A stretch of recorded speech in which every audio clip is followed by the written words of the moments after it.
Financial గా మనం పెద్ద అవునవును. ఆ నాన్నగారికి నేను నచ్చాను, ఓకే మనోడు మంచోడు అని చెప్పి, కేవలం మంచోడు అని చెప్పి మాత్రం ఇచ్చారు.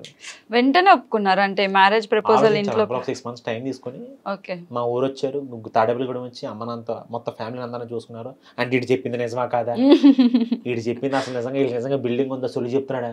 అంకుల్ హైదరాబాద్ నుంచి కార్ వేసుకుని తాడేపల్లిగూడెం వచ్చారు.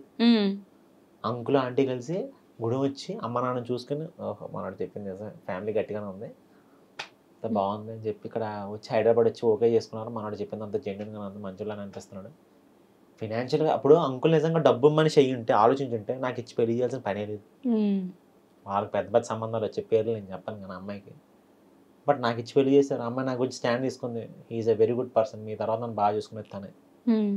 తను నమ్మింది, వాళ్ళ నాన్నగారిని ఒప్పించింది, కూతురు మాట గౌరవించి ఇచ్చి పెళ్లి చేశారు. నాకు ఆ మూమెంట్ హ్యాపీయెస్ట్ మూమెంట్. ఎప్పుడైతే తాళి కట్టి 7 అడుగులే సజ్జని ఎన్ని వెళ్ళిపోలరా బాబు, ఇక్కడైతే సత్యం ఉండకూడదు, ముందు అమ్మాయి పిల్లల్ని పట్టుకెళ్ళిపోతారు తర్వాత తర్వాత అసలు ఇంకా ఎప్పుడైతే వన్స్ పెళ్ళి అయిపోయి రిసెప్షన్ అయిపోయిందో కాలు మీద కాలు వేసుకున్నా, ఆహా జీవితంలో ఏదో సాధించాను. ప్రొఫెషన్ ఎప్పటికైనా సాధిస్తాం మనకు ఆ నమ్మకం ఉంది, కానీ పర్సనల్ లైఫ్ చాలా బాగుండాలి కదా. ఒక ఆర్టిస్ట్ అనేవాడు ఎదగాలంటే నాట్ ఓన్లీ ఇన్ ప్రొఫెషన్, అది పర్సనల్ లైఫ్ లో చాలా నడుస్తూ ఉంటాయి. పర్సనల్ లైఫ్ లో ఎంత మంచి సపోర్ట్ ఉంటే ప్రొఫెషన్ అంత పైకి ఎదుగుతాడు. నాకు ఇక్కడ బాగుంది కాబట్టి ఇక్కడ ఎదుగుతున్నాను.